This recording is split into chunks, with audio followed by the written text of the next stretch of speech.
students, I welcome you all in King's Academy. Myself Priya and I will be teaching your science subject. And our today's topic is classification of organisms. So अभी हम बात करने वाले हैं आज classification of organisms की.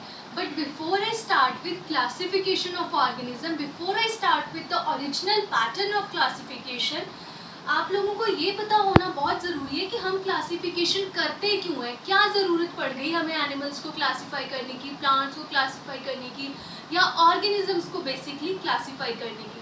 तो अगर बेसिक से बात करी जाए कि हम क्यों कर रहे हैं क्लासिफिकेशन, तो हमें पता है कि इस यूनिवर्स के अंदर इतने सारे ऑर्गेनिजम्स हैं, इतने सारे प्लांट्स हैं, इतने सारे एनिमल्स हैं. एनिमल्स के अंदर भी कितने सारे एनिमल्स की क्वालिटीज़ या वैरायटीज़ हमारे पास अवेलेबल है. हमारे पास कितने सारे टाइगर्स हैं, कितने सारे राइनोज हैं, कितने सारे डियर्स हैं, कितने सारी बटरफ्लाइज, कितनी सारी मॉथ्स, कितनी सारी आंट्स. मतलब अलग डाइवर्सिफिकेशन जो है वो इतनी ज़्यादा, इतनी एक्सपैंड है कि हमें ऑर्गेनिजम्स को क्लासिफाई करना पड़ेगा. ऑर्गेनिज्म को क्लासिफाई करने का मतलब ये है कि आप हर एक ऑर्गेनिज्म को स्टडी नहीं कर सकते हो.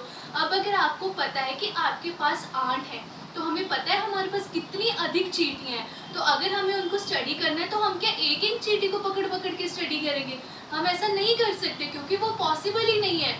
तो उसके लिए क्या किया जाता है, उसके लिए क्लासिफिकेशन करी जाती है कि आप हर एनिमल्स का या हर स्पीशीज़ ऑफ एनिमल, हर स्पीशीज़ ऑफ प्लांट, हर स्पीशीज़ ऑफ बैक्टीरिया, हर स्पीशीज़ ऑफ वायरस जो भी आपके पास अवेलेबल है, आप उसका एक एनिमल उठाइए, उसकी स्टडी कीजिए और बाकी जितने भी एनिमल्स उससे मिलते जुलते हैं, आप सभी उन एनिमल्स को उस कैटेगरी के अंदर प्लेस कर दीजिए. इससे क्या होता है, इससे हमें पता चल जाता है कि ये एनिमल या इस कैटेगरी के अंदर ये एनिमल्स आते हैं.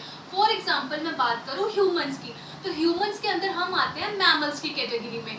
ठीक है, तो मैमल्स के कैटेगरी में क्या मतलब, मैमल्स का जो सिंपल सा मतलब हम निकालते हैं वो हम ये मतलब निकालते हैं कि जो मैमल्स हैं वो मिल्क प्रोड्यूसिंग एनिमल्स हैं और they are producing baby directly, they are not producing eggs. तो यानी कि पता चल गया कि जो मैमल्स हैं वो एग नहीं प्रोड्यूस कर रहे, वो डायरेक्ट बच्चे दे रहे हैं और वो दूध प्रोड्यूस कर रहे हैं. यानी कि उनके अंदर वैसे कुछ हॉर्मोन्स की सिक्रीशंस हो रही हैं जिसके थ्रू मिल्क प्रोडक्शंस हो रही हैं उनके अंदर. ठीक है, तो अब आप मैमल्स की कैटेगरी में किसको रखोगे? अब मैमल्स की कैटेगरी में सिर्फ ह्यूमंस ही नहीं आते, मैमल की कैटेगरी में कुछ एक फिशेस भी आती हैं, मैमल की कैटेगरीज में एलिफेंट्स भी आते हैं. तो इससे क्या पता चलता है कि वो जितने भी ऑर्गेनिजम्स जो कि डायरेक्ट बच्चे प्रोड्यूस कर रहे हैं, उनको हमने किसकी कैटेगरी में रख दिया? मैमल्स की कैटेगरी में रख दिया. अब हमारे पास आगे क्लासिफिकेशन आ जाती है एव्स की. तो एव्स क्या है? एव्स के अंदर हम उन एनिमल्स को रखते हैं जो कि उड़ते हैं, यानी कि बर्ड्स को रख दिया. अब बर्ड्स के अंदर जितने भी हमारे पास स्पीशीज प्रेजेंट थी, हमने देखा कि हाँ ये उड़ रहे हैं, ये सारे हमारे बर्ड्स हो गए, ये सारे हमारे एव्स हो गए. ठीक है, तो इसी तरीके से हम क्लासिफिकेशन करते हैं और इसीलिए क्लासिफिकेशन ज़रूरी है सो दैट कि आप एक पर्टिकुलर एनिमल को स्टडी करो और उसके जो भी फीचर्स हैं उनको आप बहुत पर्टिकुलरली बहुत अच्छे से स्टडी करो और उसके बाद आप देखो कि इसके फीचर किस अदर एनिमल के साथ, किस अदर स्पीशीज़ के साथ मिलते हैं और आप उन सारी स्पीशीज़ के एनिमल्स को उस एक ग्रुप में प्लेस कर दो. ठीक है, तो अब हमारा जो आज का टॉपिक है classification of organism. So classification of organism की सबसे पहले स्टार्टिंग की कहाँ से हुई? तो क्लासिफिकेशन ऑफ ऑर्गेनिज्म में सबसे पहले जो हमारे पास साइंटिस्ट आते हैं उनका नाम है लीनियस.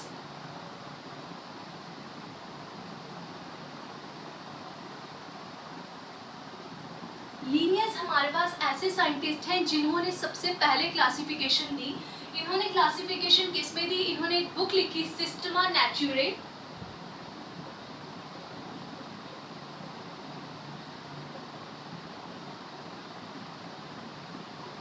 ये इन्होंने एक बुक लिखी, इस बुक के अंदर इन्होंने क्लासिफाई किया और इन्होंने जो क्लासिफिकेशन दी उसमें इन्होंने सिर्फ टू ग्रुप्स बनाए. एक का नाम दे दिया इन्होंने प्लांट्स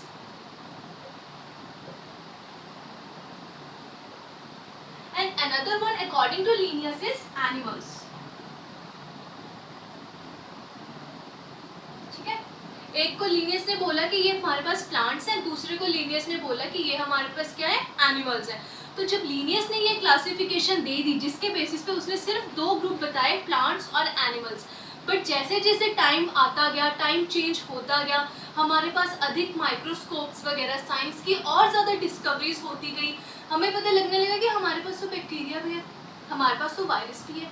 और प्लांट्स के कैटेगरी में उन्होंने सिर्फ प्लांट्स बताया, एनिमल्स के कैटेगरी में उन्होंने सिर्फ एनिमल्स बताया। अब एनिमल्स के आगे भी तो क्लासिफिकेशन चाहिए ना। अब हम शेर को भी एनिमल कहते हैं, हाथी को भी एनिमल कहते हैं और फिश को भी एनिमल ही कहते हैं, बट हैं तो तीनों अलग अलग ना, किसी न किसी तरीके से तो वो एक दूसरे से डाइवर्सिफाइड फॉर्म में है। तो इस करके इनकी क्लासिफिकेशन को रिजेक्ट कर दिया गया और आर.एच. व्हिटेकर ने क्लासिफिकेशन दी जिसके अंदर उन्होंने जो ऑर्गेनिजम्स हैं उनको 5 ग्रुप्स में डिवाइड किया और ये क्लासिफिकेशन अब हम आगे आज की डेट में फॉलो करते हैं।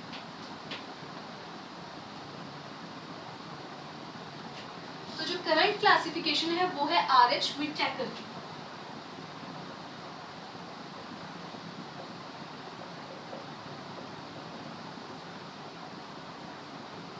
तो आर.एच. व्हिटेकर ने 5 ग्रुप्स में डिवाइड किया है। First one is Monera, protista,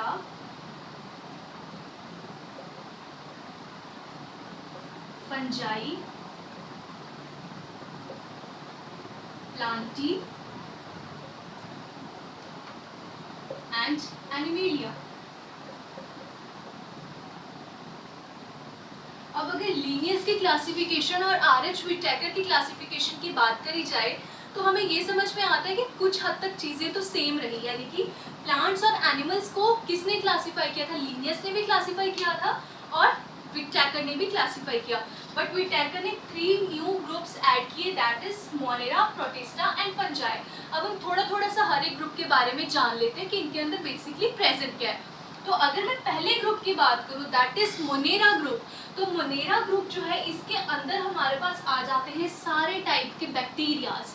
जितने भी आपके पास बैक्टीरियाज प्रेजेंट होंगे वो प्रेजेंट होंगे किसके अंदर, मोनेरा ग्रुप के अंदर, यानी कि all the bacterias like cyanobacterias, viruses also and monera के अंदर ही हमारे पास एक वाइड रेंज ऑफ ग्रुप भी प्रेजेंट होता है जिसको हम कहते हैं algae. Algae and all the bacteria are present in monera group.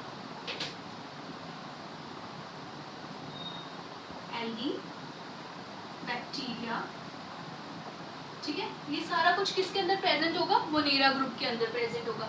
Monera के बाद बात कर ली जाए तो उसके बाद जो हमारे पास नेक्स्ट ग्रुप आता है दैट इज प्रोटिस्टा।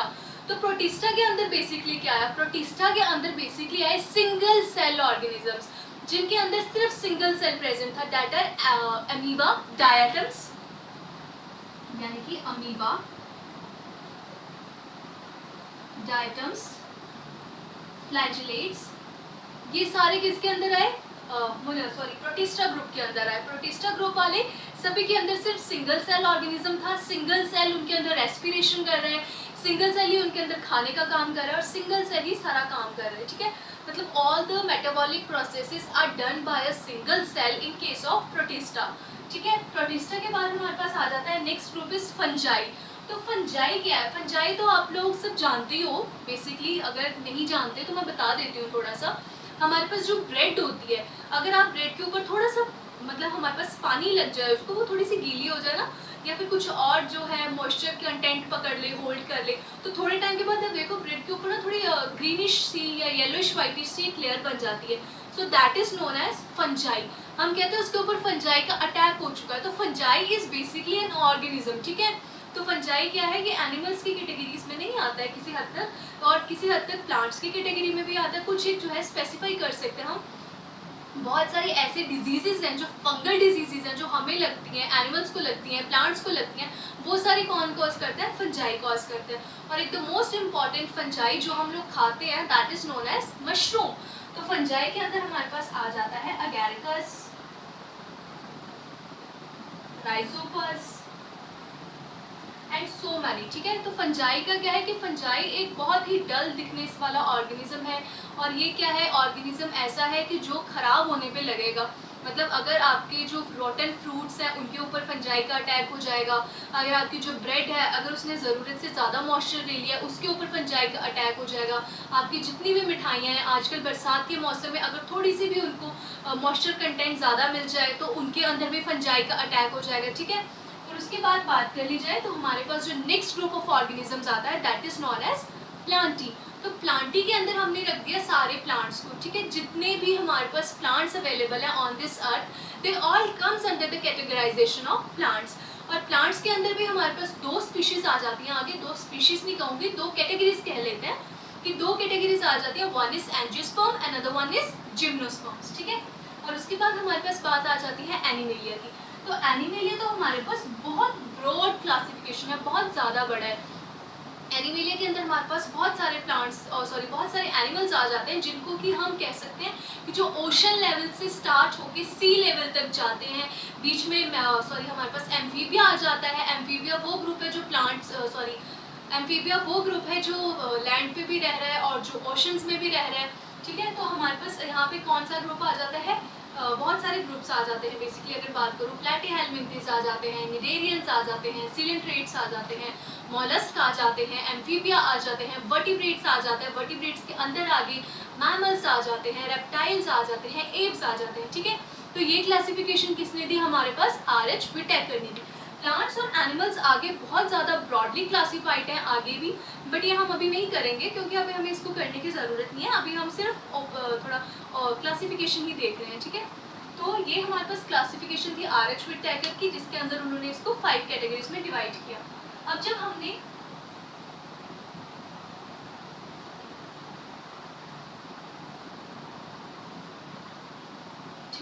अब अगर हमें बात करूं कि जब हमने क्लासिफिकेशन ऑफ ऑर्गेनिजम्स कर लिया, तो हमें ये चीज़ में समझ में आनी चाहिए कि हमारे पास एक होता है बाइनोमियल नोमेनक्लेचर, ठीक है।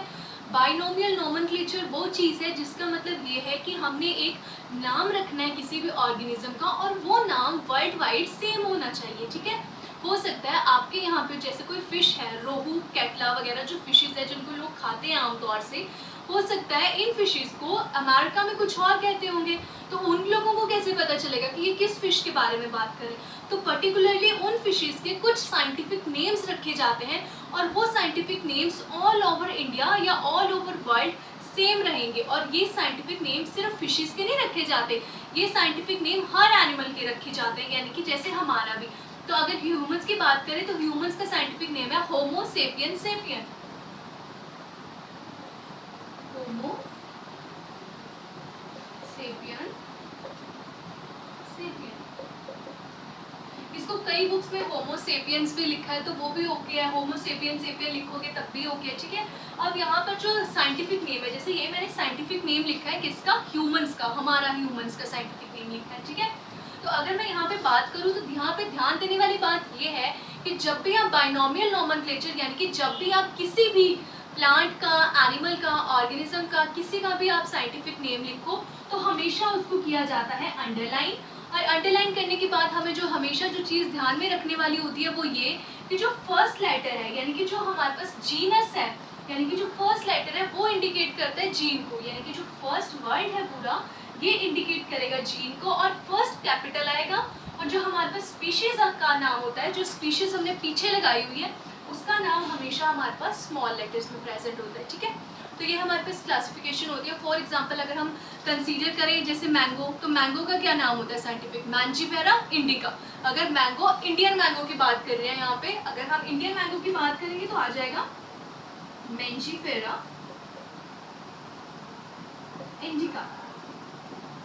तो ये किसका नाम है साइंटिफिक, मैंगो का। तो मैंजीफेरा क्या हो गया, मैंगो की जीनस हो गई कि हम मैंगो की बात कर रहे हैं, और इंडिका मीन स्पीशीज कि हम इंडियन मैंगो की बात कर रहे हैं, ठीक है। तो ये होता है हमारे पास बाइनोमियल नोमेनक्लेचर जिसके थ्रू हम हर एनिमल को, हर प्लांट को, हर फ्रूट को, इवन हमारे पास जितने भी छोटे से छोटे जानवर, छोटे से छोटा फ्रूट, बड़े से बड़ा फ्रूट, हर किसी का साइंटिफिक नाम है और उसको हमने कैसे रखा है, बाइनोमियल नोमेनक्लेचर के थ्रू रखा है, ठीक है, ठीक है।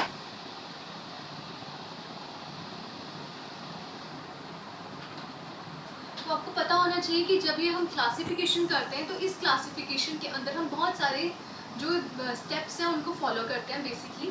जैसे बेसिकली अगर बात करी जाए तो सबसे ऊपर आ जाता है किंगडम,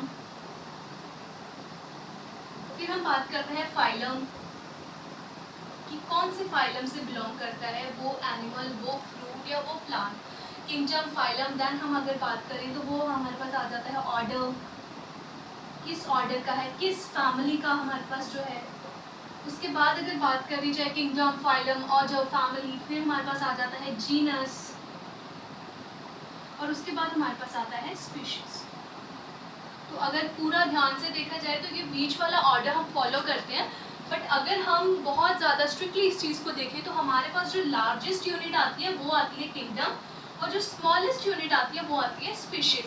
तो यानी कि जो सबसे टॉप पे आएगा वो किंगडम आएगा, सबसे बॉटम में क्या आएगा, स्पीशीज आएगी।